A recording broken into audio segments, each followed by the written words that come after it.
All right, let's get this meeting started. Welcome to the December 19th Town Board meeting. This is our last one in 2017, and I want to call the meeting to order. Please rise for the Pledge of Allegiance.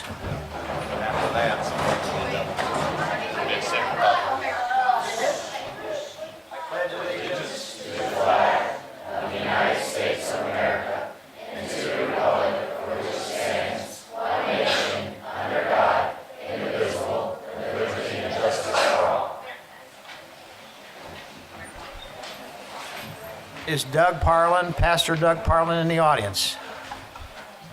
I'm going to give a very brief invocation. Please bow your heads. Our Heavenly Father, please let the thoughts of our minds and the words that we speak be acceptable in your sight. Amen. Amen. Item number 4, adjustment approval of the December 19th, 2017 meeting agenda. Mayor Pro Tem. I'll make the motion to adopt the December 19 meeting with no changes. Second. Motion been made and seconded. All in favor? Aye. Opposed? Motion passed unanimously. Item number 5, public comment period. Please limit your comments to 3 minutes. And we have Gerald Holloman. What a surprise. Former mayor. The 3 minutes doesn't start till you get to the podium. Well, start there when I get there. All right. Hello, good to see all of you. Good to see you, Gerald. I couldn't come last meeting. I was incarcerated in the hospital, and I wanted to come this meeting, so they let me out. And congratulations to all you newly elected officials, and also my sympathy. Because I've been there for 19 years, sitting behind that table, and I know that you need sympathy as well as congratulations. You know, I looked at the voting register. 22,951 registered voters in Holly Springs, and in 1980, I think it was about 700, maybe not that many. So we've grown a lot. I think about 6,000, maybe 6,000 people voted in the last election. So there must be a lot of happy people in Holly Springs, because they didn't come to vote. But I mean, I hear a lot of people about planned growth and proper growth and all this smart growth stuff. Let me tell you something. Growth is dictated by the economy, not by your plans. If the economy is good, it grows. If the economy goes down, it stops growing. So don't play with that too much. You may get burnt. The town is now blocked off from the north by Apex, from the south by Fuquay, from the east by Cary, and the only way we got to go is the west. And we should look to the west. We have a traffic problem. And we're not going to solve a traffic problem by stopping growth. Growth will stop itself in its own due time. Believe me, I've been through it for 19 years. I know what the cycles do. And if you want to have to raise taxes instead of collect fees, then stop growth and have fun. We need to work on transportation. I don't want this town paying for 70% of cars to come through here, come out of Fuquay.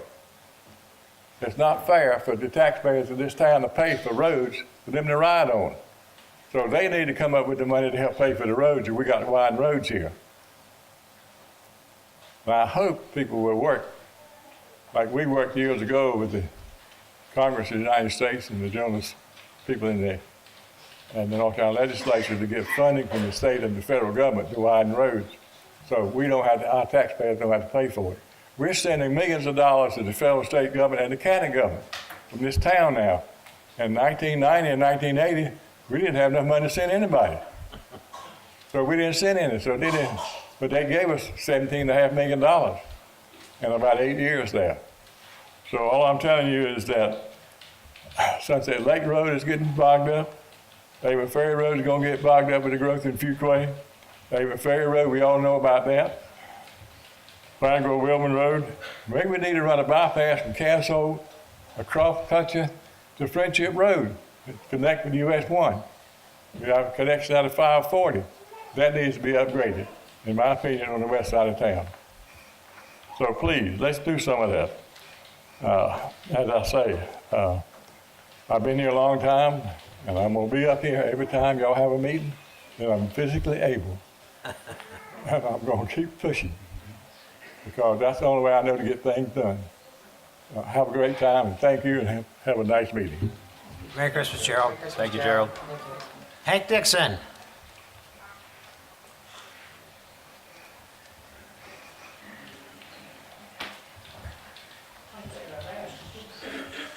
Welcome back, Hank.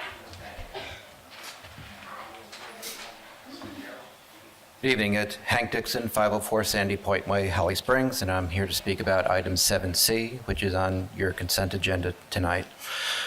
I'm fully aware that this is the first of a few steps in the process of closing a portion of Raleigh Street. However, I wanted to weigh in on this from the beginning because I'm not sure if I'll be able to make any other public hearings or anything like that. The closure of this section of Raleigh Street is a critical component in the downtown development that citizens have wanted for a long time. This closure has also been on various transportation and land planning documents for over a decade. According to Federal Highway Administration intersection safety and design research, more than 50% of the combined total of crashes which resulted in death or injury occur at intersections. We can't eliminate cars, we can't eliminate traffic or intersections, but we can make them safer. The closure of this small section of Raleigh Street, along with the realignment of Rogers Street, will definitely accomplish that. I hope that the council will give unanimous support of this effort and will not put any political hurdles in the way to delay a safer and more vibrant downtown. Thank you. Thank you, Hank. Thanks, Hank. At this point in time, we'll close public hearing, and I can't wait for this part. Agenda item 6A, spatial recognitions. Holly Springs Park and Rec All-Star Soccer Team recognition, and Steve Johnson's got a few words to say, and I'm going to come up and help him. Or help.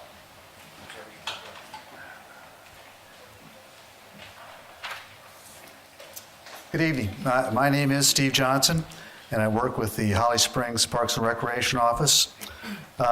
Tonight, it is our pleasure to recognize 3 of our all-star teams from our recreational program, which recently competed in the state SWAC soccer tournament held in Gaston County back in the middle of November.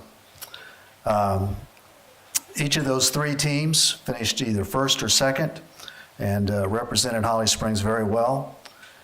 We actually took 4 teams to the tournament. We had 10 and under boys, 10 and under girls, 12 and under boys, and 12 and under girls. Without question, Holly Springs is a soccer town. Just a little background, SWAC, SWAC, stands for the Statewide Athletic Committee, and the organization is comprised of recreational professionals throughout the state, and a part of their purpose is to organize state tournaments involving community recreation participants. And we've been involved with this for quite some time, and it's been a great opportunities for these young kids. Before we go ahead and recognize the players and coaches, I'd like to extend my sincerest appreciation to those who volunteer coach in our community. I've been here a short time, but I've come to believe that a great community has great volunteer youth coaches. And Holly Springs is very blessed to have many of those, and certainly the ones I'll be introducing tonight have been great. It is my pleasure now to introduce Mr. Ryan Brumeyer, who coached the 10 and under boys team, and he'll be introducing his players and presenting them their certificates.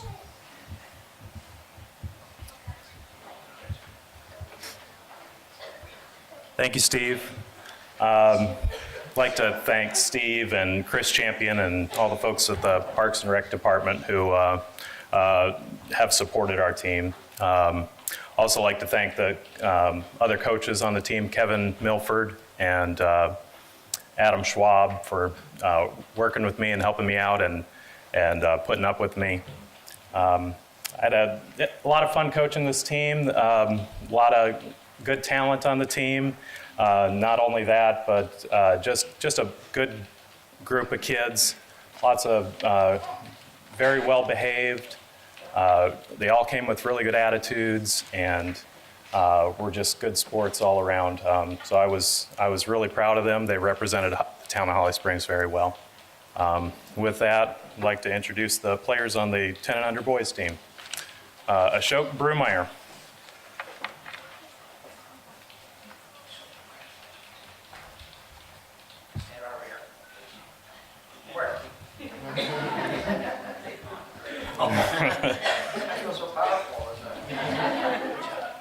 Bennett Santori.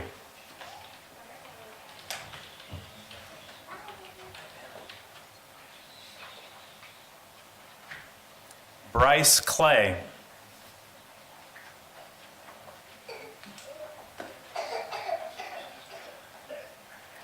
DJ Carlisle.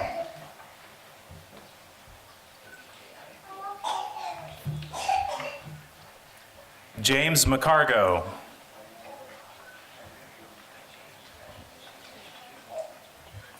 Caden Chalfont.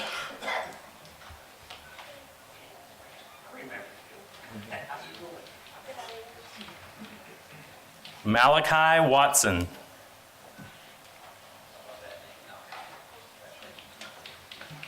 Owen Milford. Preston Cherwa Willis. Ryan James. And then two people on our team couldn't be here tonight, Ryan Suchu and Zachary Schwab. Now, for those of you who want to do a little picture, just come on here and move in a little bit, guys. Coaches. This goes directly to the New York Times.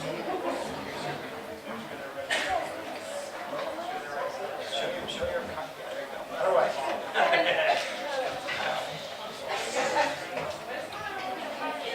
Yes, you got right. Anything closer? Okay.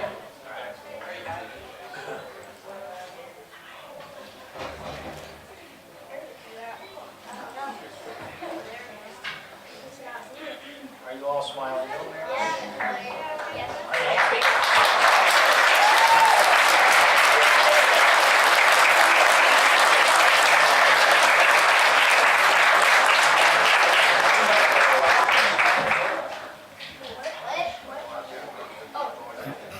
Probably outside. Please, thank you. Let's give it a hand.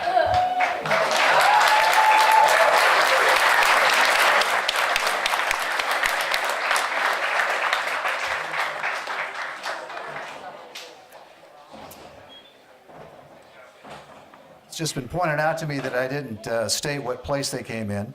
Our 10 and under boys finished second.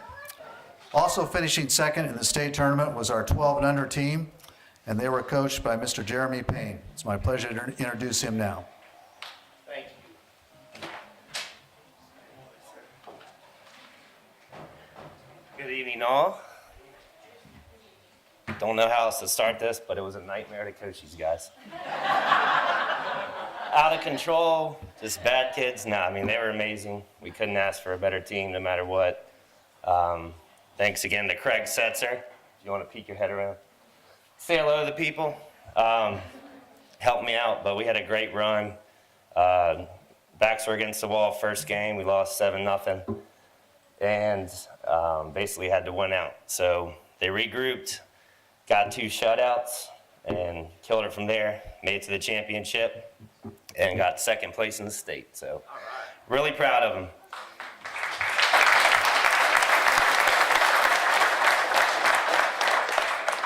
I'll go ahead and introduce these guys. First up, we have Aiden Morse.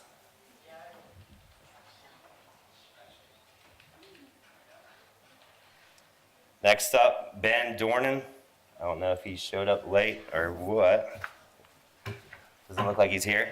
All right, Caden Payne.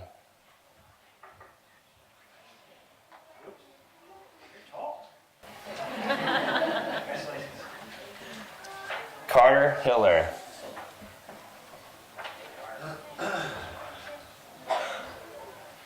Cole Harvey.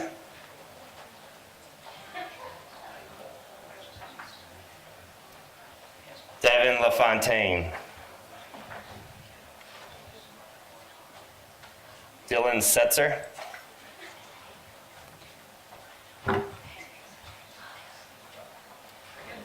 Yep. Steroids. Yeah, we start them early. Evan Setzer.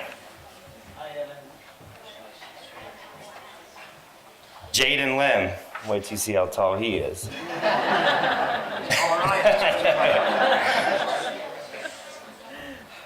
Niall Tuku.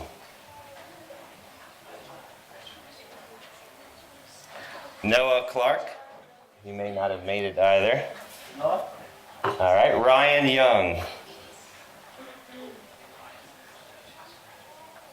Sebastian Buckler. And Will Grush. That's everyone, yes, sir. Coach?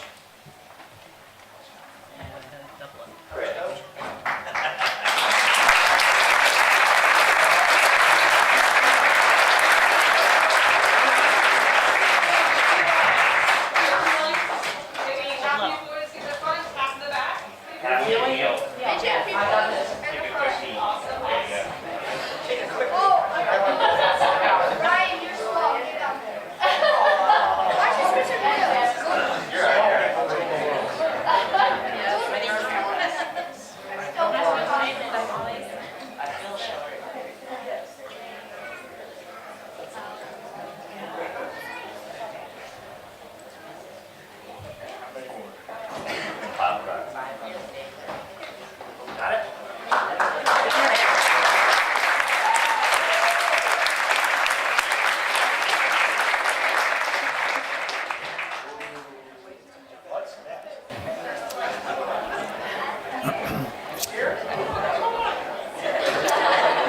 We will now recognize the 12 and under girls team. And the 12 and under girls team won the state championship this past year. They won the state championship. State championship? Yes, sir. And our coach, Miss Kristen Pitch, yeah, she's been kind of a stalwart in the Holly Springs program. This was her fourth attempt, and she finally got the gold. So I'm going to introduce her now.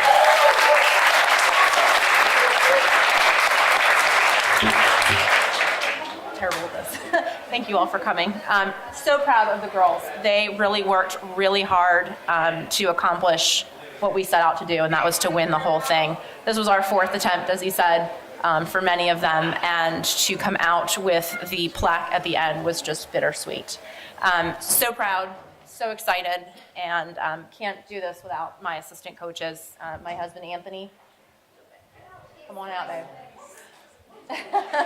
And Tony Bastidas. Amazing support. Excellent job. All right, and the girls who made it all happen. We'll start with Blair Swift. Caroline Konecki is touring Poland right now. It's not here with us, so I will hold on to that for her. But Ella Bastidas. All right, hopefully I don't mess this up. Hannah Abuispa. Indiana Miles. Wait a minute, that's my home state. My state. Right. Yeah. Caitlin Wells.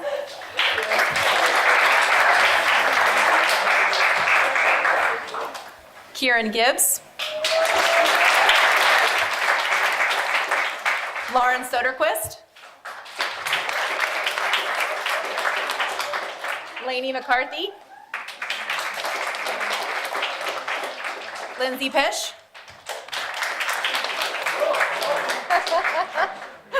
Malaysia Coleman. Michaela Edwards. Molly Busbus.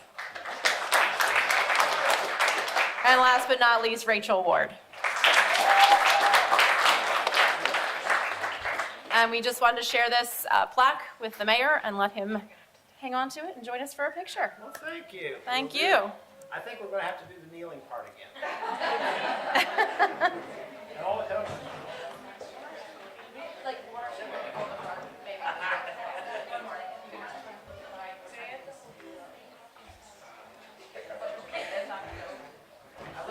shirts, by the way.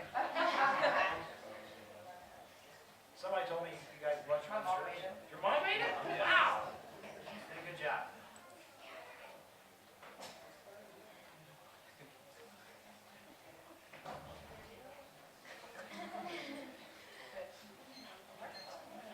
It's like Candy Camera. Thank you. And thank you to our.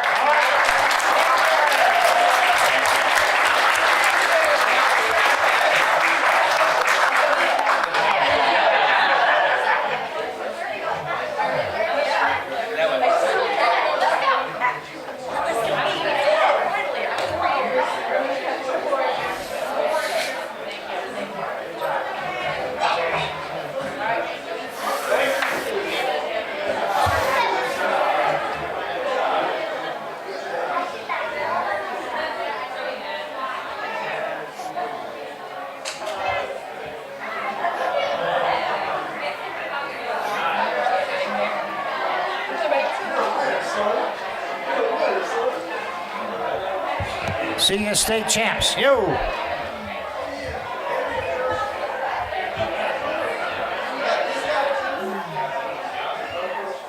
thought I was going to keep the plaque. Took it back. Actually, that'll go in the trophy. Racking them up. That's two champs. I'm sure you.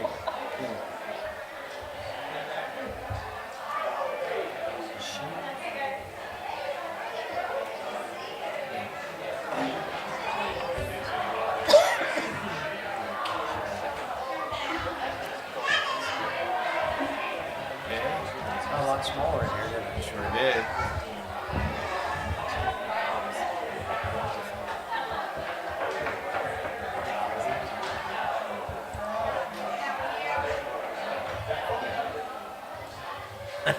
Thank you. All right, next, and another great little deal here. Agenda item 8B, special recognitions, the Holly Springs Run Club presentation, and our good friend Ryan Montelione. How you been doing? Yeah, Ryan, yeah! His own fan club. All right. I had to bring him with me. Makes sense. Well, it's good to see everybody again. Same here. Seems like just last year I was here. Yep. I guess it was. So I'm excited. November 18th of this year, we had the second annual Holly Springs Half Marathon. And if you remember, it was June or July of 2016 that I came before you all and asked for some grace and trust in allowing us to try to put this thing together. It turned out to be a great event in 2016. I think we delivered on the promises that we made. And I think we did it again in 2017. I can say that because of a lot of the folks that came here with me from the Run Club. They gave their time, effort, time away from their family, time away from their friends, time away from their own personal goals to try to make this event something that our town could be proud of. And again, I think we did that. I want to give some special thanks, but the one really interesting thing about our event is all the groups we were able, especially this year, to pull together. We pulled together the Holly Springs Police Department, Holly Springs Parks and Rec Department, Holly Springs Economic Development Department, the Kiwanis Club, Holly Springs Kiwanis Club, Holly Springs Rotary Club, and the Sense of Play organization that's trying to put some new playground equipment. All of them came together with the Run Club for us to put on an event and try to touch as many people as we could in Holly Springs instead of just focusing on one group. So everybody kind of working together was able to touch so many people. And in a second, I'm going to briefly go through the things we've been able to do over the last 12 months. But a couple special thanks. I want to special thanks to Holly Springs Police Department. Captain Patterson, Robbie Parrish, Jay Bruner, they helped us all along the way, making sure we could keep runners safe, make sure we could have a good event. And Chief Herron trusting us to do it again. We really appreciate that support. John Dalpy and Anna at Economic Development for putting on the first annual Race Fest. You know, we closed down, Main Street, Holly Springs, and we brought in music and food trucks and beer, and had a great time. We had vendors, a good turnout, and we're looking forward to do it again. Yeah, we had to have beer next year. So that was, was fantastic. And then lastly, Adam Huffman and Danny Lovelace at Parks and Rec and their whole team for working with us, gosh, from, it's like been continuously for the last year and a half.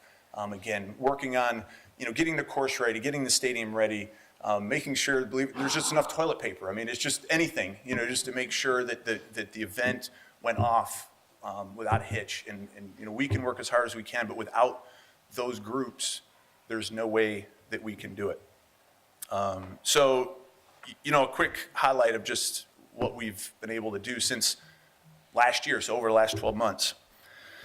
So from the proceeds of the race and a little bit from the things the Run Club has done in Holly Springs, we've donated $7,500 to the Holly Springs Kiwanis Club. $2,500 was raised by the Holly Springs Rotary Club that went to the food cupboard. 4,000 pounds of food was donated to the food cupboard.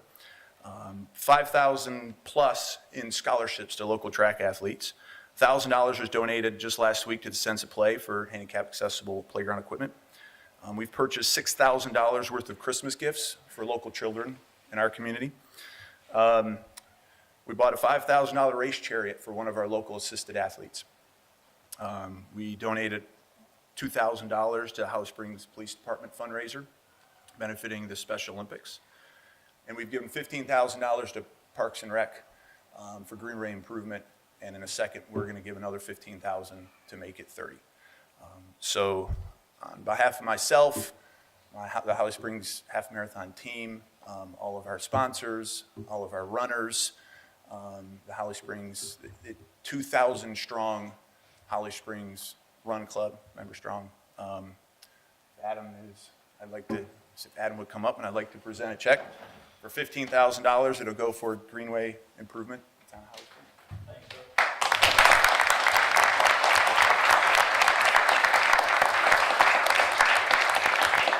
Lastly, if you don't mind, I'm going to call up my crew real quick. And we got a special gift for all of you. Sure. For the officers in the back and for Adam.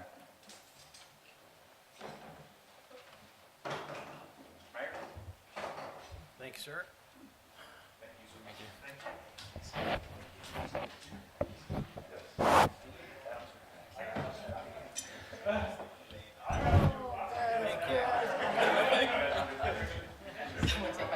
Picture, sure.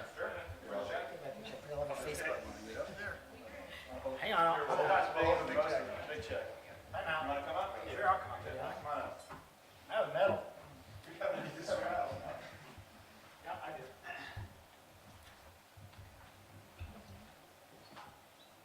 Yes, you're tall. I know. This is shoring on stretch.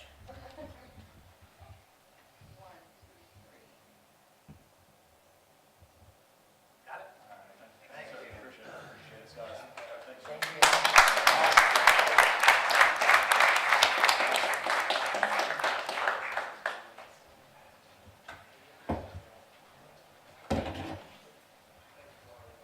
Now, believe it or not, we need a motion. Sorry. Before we go to consent. Go backwards, please, Joe. We need a motion. Yeah, they accept There it is. Go ahead. I'll make the motion to accept the donation of $15,000 from the Holly Springs Run Club for town greenway improvements. Second? Motion been made and second, all in favor? Aye. Opposed? Motion passed unanimously. Thank you again. Yes, thank you. See you, Ryan. Agenda item 7A, consent agenda, Mayor Pro Tem. Motion to adopt consent agenda. Motion been made and second, all in favor? Aye. Opposed? Motion passed unanimously, thank you. Agenda item 8A, new business, Hazen and Sawyer odor study proposal. Sean Berg.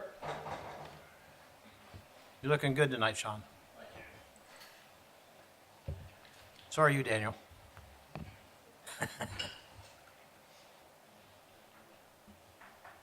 Okay. Good evening, council, mayor. Good evening. Okay. So before I go into the proposal, I'd like to kind of give a little brief history of kind of where we are, or where we came from and where we are now. So early 2000s, 2003, odor control was started, and it basically has, as the town has expanded, odor control has expanded to new stations and expanded all throughout the town. Hydrogen sulfide is the major thing we're trying to eliminate here with odor control. It's corrosive, it can cause health problems, it can eat away pipes and eat away at lift stations, actually. It can cause us major repairs for these areas.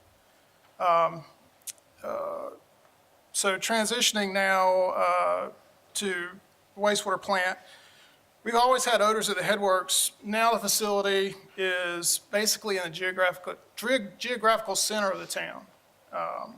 And development has occurred in adjacent parcels to the plant. So there's a need to explore permanent and substantial solutions to odor control at the plant. So this proposal would be the first step in that process.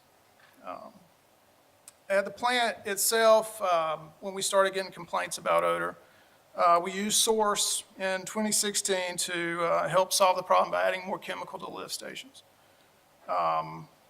We didn't see any quantifiable results from that. It was spotty at best, I would say. So the need arose to get a biofilter. And that biofilter, we had Evoqua, we parted ways with Source. We used Evoqua for odor control, and they're doing a great job so far, by the way. And we talked with them. They seemed to think that a biofilter would be really effective, and it may be the solution that we needed. And it could be around $50,000, expenditure to hopefully solve the problem. Biofilter did well with hydrogen sulfide. There were still a couple instances where we had really high hydrogen sulfide readings. But for the most part, it did well. The thing the biofilter didn't treat was the mercaptans, the organics, basically the carbon-based odors. So that's where we're kind of going forward with the proposal with Hazen and Sawyer. So this proposal here, there's 12 samples at 4 locations, 3 types of samples, sensory, sulfur, and liquid phase. And I can kind of tell you exactly where the samples will be taken. This is the headworks here. This is the area where the samples will be taken. And if you can see here, this is Morgan Park. This is very close to our headworks. And the second phase, after samples are taken, evaluation and preparation, they'll be sent off to labs that specialize in air sampling. And after that, Hazen will deliver their recommendations and recommendations on how to go forward with possible equipment, infrastructure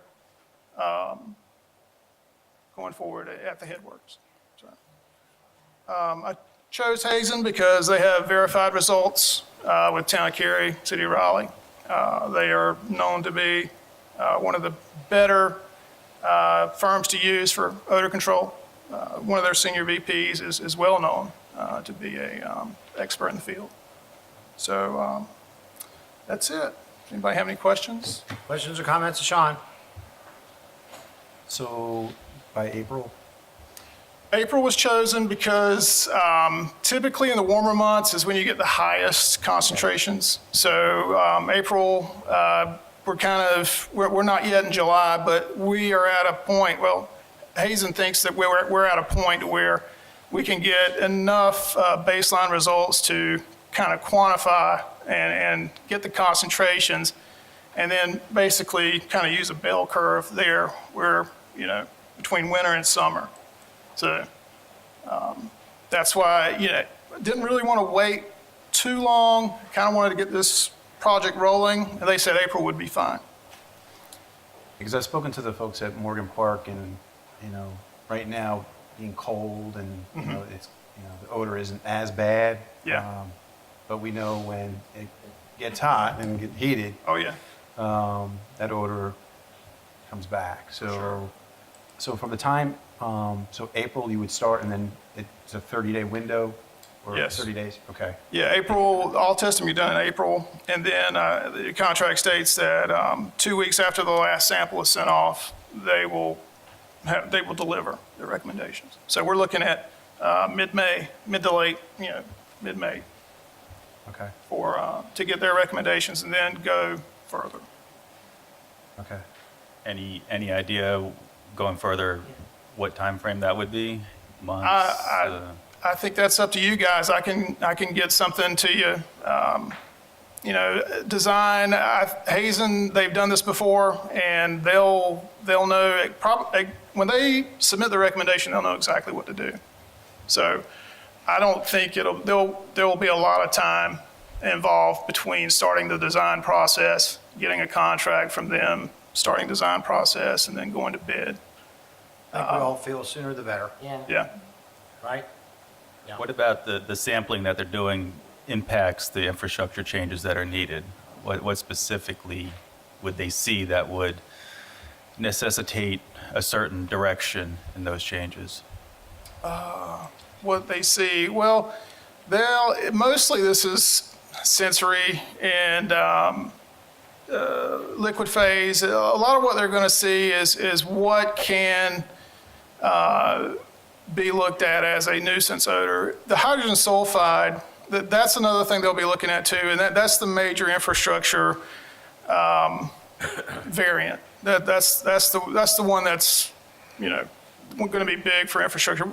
We're going to have a biofilter to take care of that. The question is how big is it going to need to be, and what are we going to have to do at the headworks to cover the headworks and create a space to where we're capturing, sucking all that hydrogen sulfide out, running it through that biofilter, then running it through a carbon filter, and then putting it back in to that space. So that'll be the main thing that, as far as corrosion and infrastructure, that we'll be saving. And there's a lot of electrical, a lot of mechanical belts, drives, all in that headworks there that, we've had to replace a good bit due to corrosion. And so this is going to help us with asset management in the future. Do you think Hazen then is confident in solving the problem and probably even has an idea of how to solve it, but is looking for these samplings to define the parameters of the Yes, solution? yes, the identity and the concentration, that's right, yes. Okay. Other questions or comments? No. The funding comes from sewer reserves, is that correct? Yes, sir. Okay. Anything else? Let's get it done. Motion, please, Joni?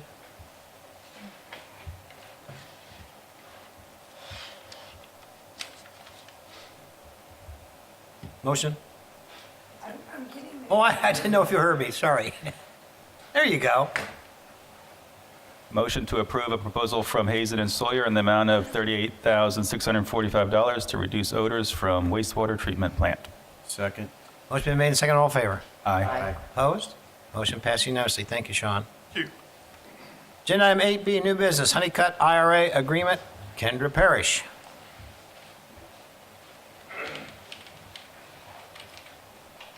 Good evening. Before I jump into the details of the infrastructure reimbursement agreement, I wanted to just pause for a second and go over a little bit about what a current policy that we have here at Town Hall, or within the Town of Holly Springs, and what the IRA actually includes. So IRA is the acronym we're using for Infrastructure Reimbursement Agreement.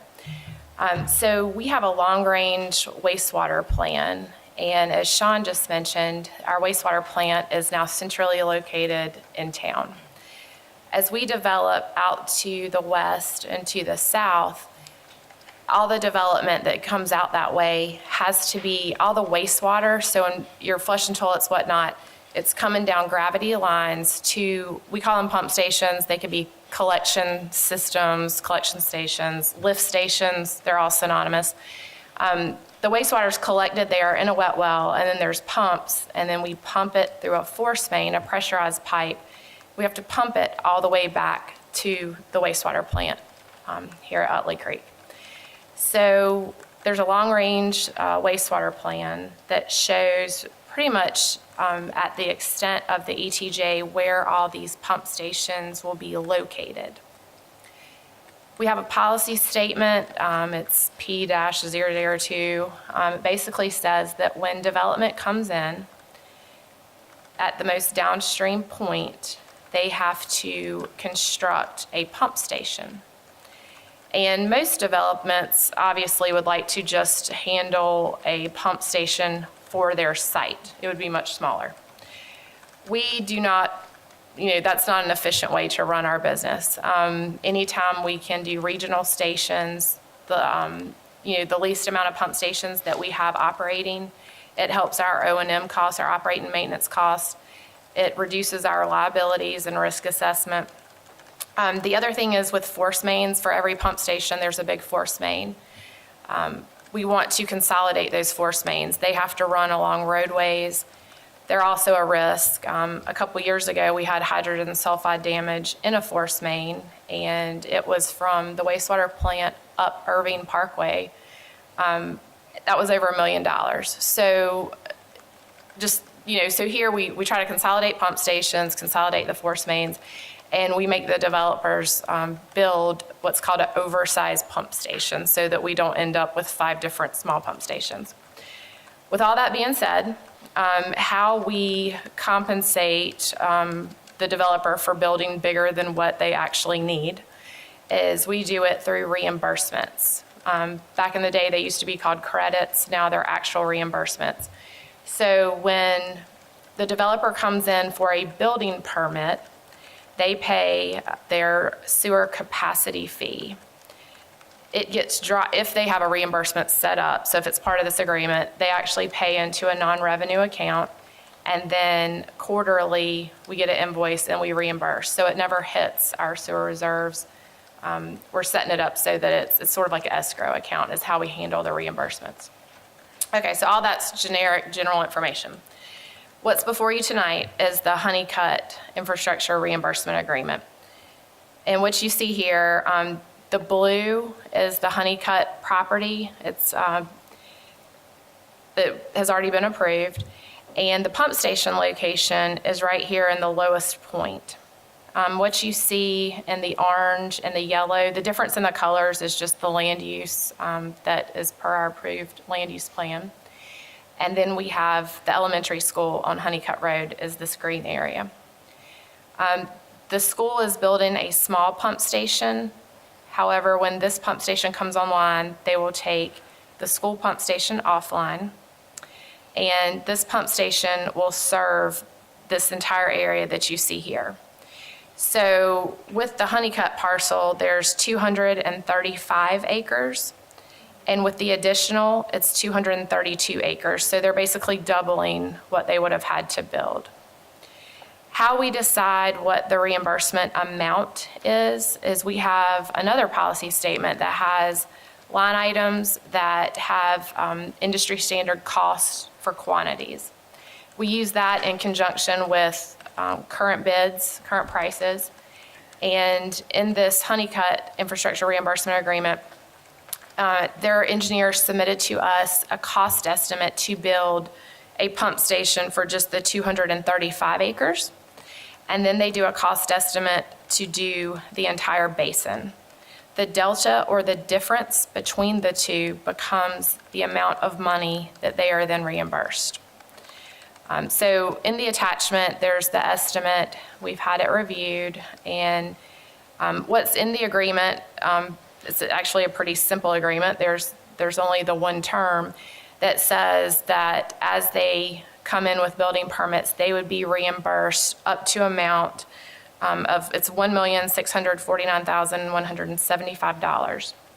That's equivalent to 248 units at our given sewer capacity fee, which is $6,650 per unit. And those are the fees that we're also doing that study, the development system fee study, so that we'll have that as well. But those are the same fees. So I can answer any questions. This is just the route for the force main. This is sort of small, but I can talk you through. This is Honeycutt. The plan sheet's sort of turned on its side, but that's the south side of Honeycutt, the north side.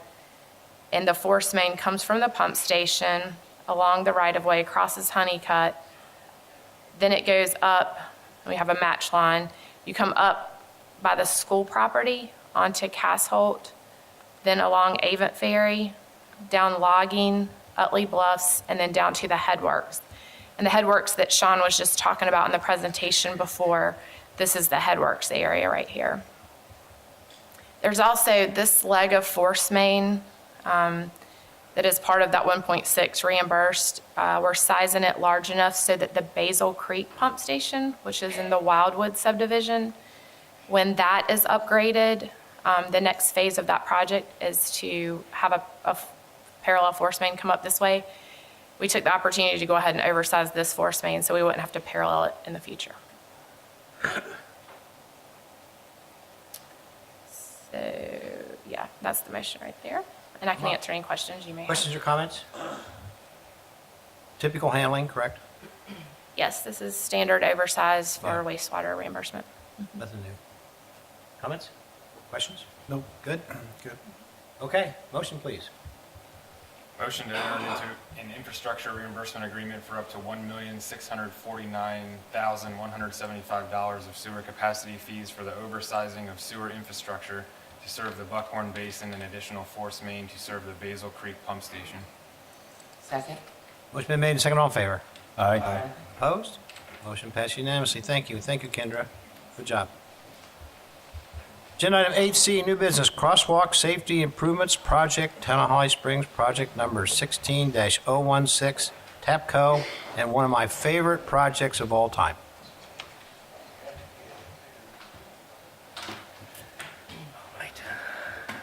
Good evening, Mayor Sears. Good evening, Town Council. Tonight, I would like to present to you the Crosswalk Safety Improvement Project. Here's a good overview map. And I'm just going to talk a little bit about RFBs in general, about the specific locations where we have them proposed, and how we're going to do this. So we are proposing to install rectangular rapid flashing beacons, or RRFBs in short, which is much easier to say, at 8 locations along Main Street and Holly Springs Road. So here's Main Street, Holly Springs Road. RRFBs use a flash pattern that is similar to emergency flashers on police vehicles and can be activated by pedestrians manually via a push button. Studies have shown that RFBs improve the yielding of motorists from 18% to 81%. One crosswalk in town has already received RFBs. They are located at Grigsby Avenue near Water Point Drive in front of the Parkside neighborhood. These two pictures, and when I say RRFB assembly, it always consists, in this case, of a advanced warning sign. It can be seen here. And then in the back, you have actually the RRFB at the actual crosswalk. I'm sorry. Here. Because when I say assembly, it consists of 2 advanced warning signs in each direction, and then 2 RRFBs at the actual crosswalk. So I'm gonna walk through the locations in town that will receive these assemblies. The first one would be at Main Street and Oak Avenue, south of Town Hall, as it can be seen here. There's already a device in place, but it will be replaced with RRFBs. The next 3 assemblies will be installed at Main Street between West Ballantyne Street, not road, and Center Street. So we would have one here, here, and here, located between the Town Hall and the Farmers Market location. The next RRFB would be on Holly Springs Road and Raleigh Street, which would be west of Holly Springs Elementary School, just to orient yourself. Excuse me. The next RRFB would be in front of the Holly Springs Elementary School, near Johnson Street and along Holly Springs Road. We're crossing Holly Springs Road. The next RRFB would be crossing Holly Springs Road near Cobble Point Way, across from the Holly Ridge Middle and Elementary School. And the last RRFB assembly would be installed near Middlecrest Way, east of Holly Ridge Middle and Elementary School. Once completed, these improvements will greatly increase the safety of pedestrians and bicyclists crossing these 2 main arteries of traffic in Holly Springs. No right-of-way will need to be purchased. The work mainly takes place on the side of the road, and for the times when crosswalks and yield lines are installed or restriped, the contractor will use NCDOT-approved traffic control measures. The design for this project was done in-house. The engineering department reached out to contractors in the region and beyond to receive bids for this project, but none were received or the bids came in too high. In one case, it was actually double the estimated bid amount. Furthermore, there was an ongoing RRFB patent issue that needed to get resolved. Following that, the engineering department has worked with TAPCO Inc., that is also the manufacturer of the RRFBs, to find a contractor that can provide and install all items necessary and to complete this project at a competitive price.